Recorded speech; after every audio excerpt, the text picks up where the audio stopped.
you're going to be taken to court. What That's were you... not good for you guys. Yeah, I've been hitchhiking. Yeah. Dan, speak up, Extremely man. lost on the way from Hungary here. It's been taking Dan, I can't even hear you. Oh, Speak up louder. So I just had a really strange hitchhiking survival tour from Hungary recently, just to make it here. And we stopped at Regensburg, and apparently they achieved in their transition town project, but I have never seen in the transition town network. Can't hear you, man. Dan, I can't even hear from here. Regensburg, there is a transition. Stand up, yeah. Oh yeah, I don't Okay. have the power to stand up. But Okay, So in let's do it. Regensburg, there is a transition town project that actually works. They don't have to spend on money, on foods, on clothing. They have a free shop, an actual shop, where people come and they can take things for free, just like what we have in the sports. But this is official. They just had some kind of a award from a bank, which is a bit weird, but it was like 2,000-3,000 euros. They've been acknowledged as a transition town project. They're growing foods everywhere, basically around Regensburg, and also it's a community center. This free shop. People go there to fix their computers. People show them how to fix their electrical appliances. So there are many different ways how communities are coming together and try to resolve this problem. Probably there is no central the answer. There's many different answers. That is an answer, but very few people are going to do that. I'm not detracting from it. I think it's brilliant, and it's the kind of world we want to live in, right? But I want us to sort of focus more on work, and I'm glad you sort of talked about people in work. I was a union organiser for 4 years for Unite, and there's a lot going on there. And I want to, before I take your hands, who here is what kind of jobs are people doing here? Like, who's working? You already said where you're working. Who here is working in like a sort of workplace where you're working with a lot of people and maybe you're on minimum wage? You work in a call centre. Okay.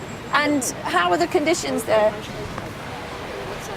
Like, what's it like? Awful. It's awful. Who's the company? Late weights. Well, it's called RSVP, but the account I work on is late weights watch. Right. How many people work there? About 450 She's the one that people. supposed to. Wow. And are you in a union? Are you organised? No. What do you want to change about it?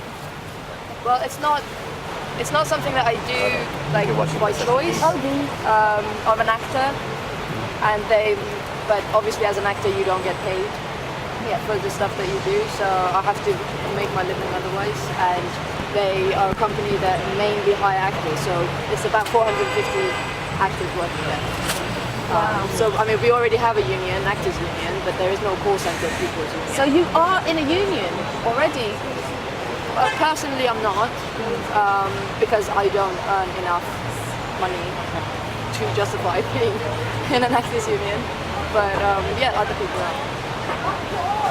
Do you think you could get paid more? Do you think you could challenge the company to give you better conditions? No, because they have such huge turnaround. There's, if I don't want to work there, someone else going to take my place like that. Do you have a contract? Not really, because they know that, I might want to leave whenever, so there is not, like, I don't need to give notice or anything. I just can call up next day and say. So you're 0 hours? So Are you on 0 hours? A 0 hour contract? Like, what did you sign when you took the job? I didn't actually sign. What? Okay. Maybe I did. I don't remember. Well, I mean, I won't get into a big one-on-one in this discussion, but this is really common. This is really common in a lot of places in this country.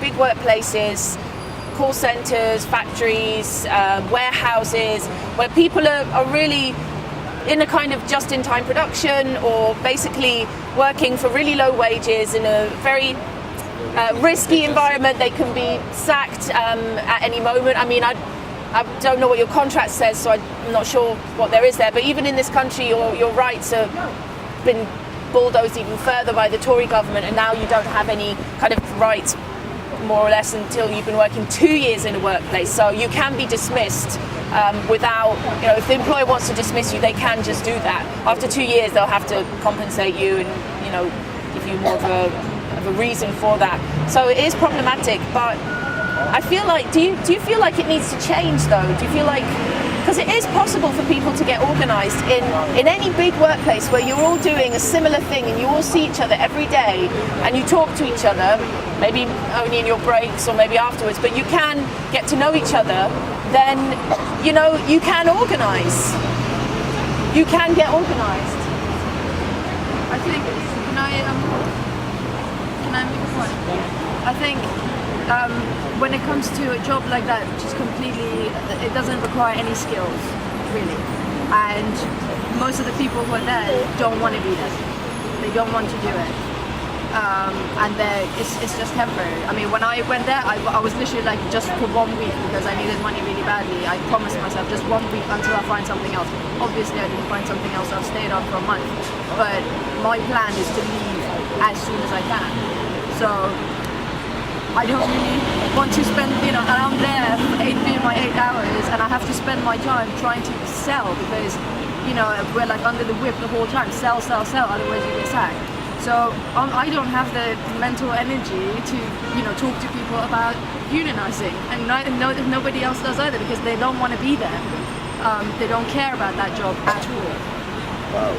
Also, I found. Do you want to speak up a bit? Yeah. Sorry. Also, I found when I was working, when we were speaking together, a lot of the managers were scared to get involved in the union. They were up for it, but they said that it would be better if we try to do it without them because their managers above them were putting pressure on them that if they got in the union, they may lose their job. Where do you work? This is when I worked at Sue Ryder. Sue Ryder. So the managers right at the top were putting loads of pressure on everybody else in it. And it's so sad because what the actual charity was doing was great. What people were doing was great, but it turned into a business at the top.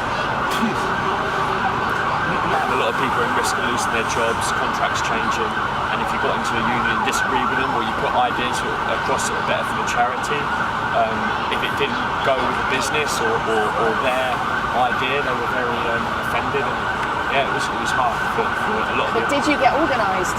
Did you make a union?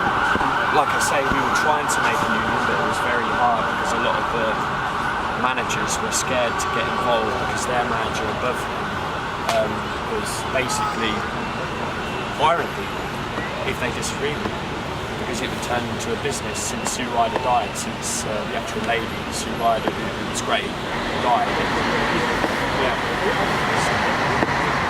To answer the question, I don't fully know what's happened in the long run, but I know it's very, very difficult. I don't work there anymore. I still support them. So, like, did you have a comment about? On this 0-hour contracts, corporate bullies, job insecurity, what happens when you lose your job? You try to unionise, you're a troublemaker. Try and rally anybody, you're a troublemaker, your job becomes insecure, you're bullied directly, you're bullied indirectly. There's every reason not to. It takes a lot of bottle to stand, like the 3 cuts. It's before you become like street homeless. It doesn't take very much, and people are increasingly aware of that. I've got no solution to it, but that's where we're at. There are solutions. There are solutions to this, and it's not easy. And you have to be really smart about it and not very open in the beginning, but you can organise, you can talk to people, you find your allies in the workplace who you can trust, your friends, and you just start talking and you start identifying what it is that you can organise around, what is an issue that you can organise around, what can bring people together, who do you trust. You know, you've got to build up a bit of a network, and confidence grows, you know. You find, you know, a few of you stand up, you know, one person can stand up, or a few of you can stand up and support each other. And if the manager tries to take punitive action against you, well, ideally you'd be in a union and they'll get worried about that and realise that actually maybe they're victimising you, maybe they're bullying you, maybe this is actually grounds for a grievance, and it could have implications for them further up the pecking order. I mean, there's many different ways. Like, you do have some rights on your side, but the most important thing is the collective action, but also outside the workplace. This is another problem, isn't it? I think that, and I think it's a problem with a lot of the unions as well, that And sometimes it's through necessity, through resources, but they're very focused on a particular workplace, particular issues, particular people. And that, again, a bit like people in fuel poverty behind closed doors, is people being exploited behind the closed doors of a call centre or a factory. And if you've got external solidarity that says, look at this happening here, yeah, you're feeling this as well in your workplace, you're experiencing this as well, but look, they've managed to do this, they're resisting, you can do it too. And like spreading that, you know, this is the sort of news I want to hear about, rather than capitalism's so shit and let's just, like, I'm not saying that's what's being said here, but like we hear a lot of the same stories and a lot of the same voices, and a lot of people who are organising and fighting back, and you know, they are actually winning. We don't get to hear about that. And I think maybe they're too busy to come here, or they're working. So I just pointed out in the live stream that they want to talk about workers' rights, how it's being curtailed, and legal aid, it doesn't exist anymore.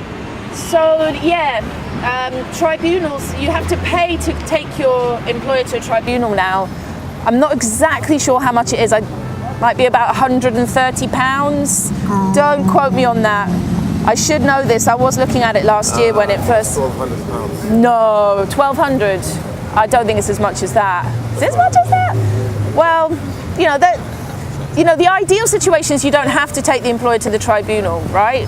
The ideal situation is that you win it in the workplace, and actually, you know, a company will really worry if suddenly off the shop floor of a warehouse, when it's all just-in-time production and things are being picked and packed to, you know, within minutes of when they should be ready. If you suddenly have I talked to workers at a warehouse, a distribution warehouse, about this, and they were like, yeah, if we stop for half an hour, this is fucked. For half an hour, right? So